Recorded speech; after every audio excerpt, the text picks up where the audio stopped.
The persistence of sprawling encampments and the endless cycle of reactive legislation and policy solutions that resolve nothing suggests that the system isn't broken. It's functioning exactly as designed. We have a containment strategy, not a cure.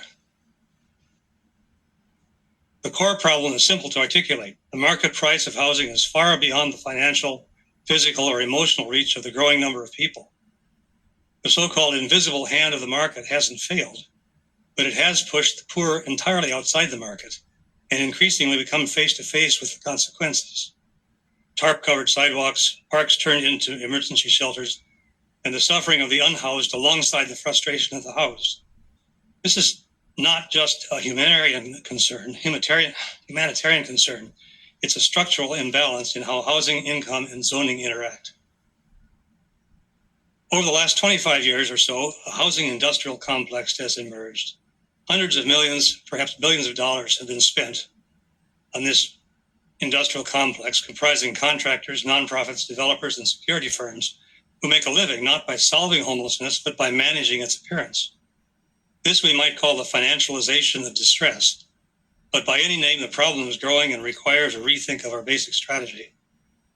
I believe that if we're serious about solutions, we must redefine what counts as an adequate house.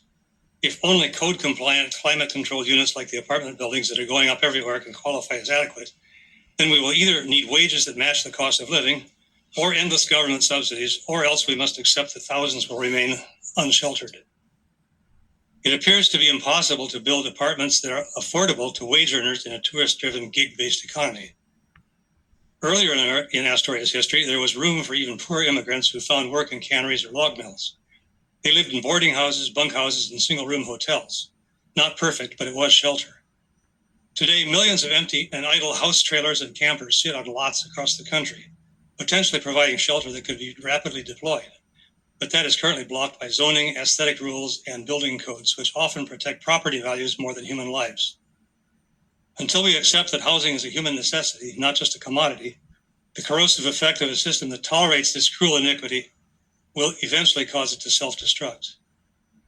Even Adam Smith, the putative father of free market capitalism, said, "How selfish soever man may be supposed, there are evidently some principles in his nature which interest him in the fortunes of others." Thank you, Dr. Duncan. Okay.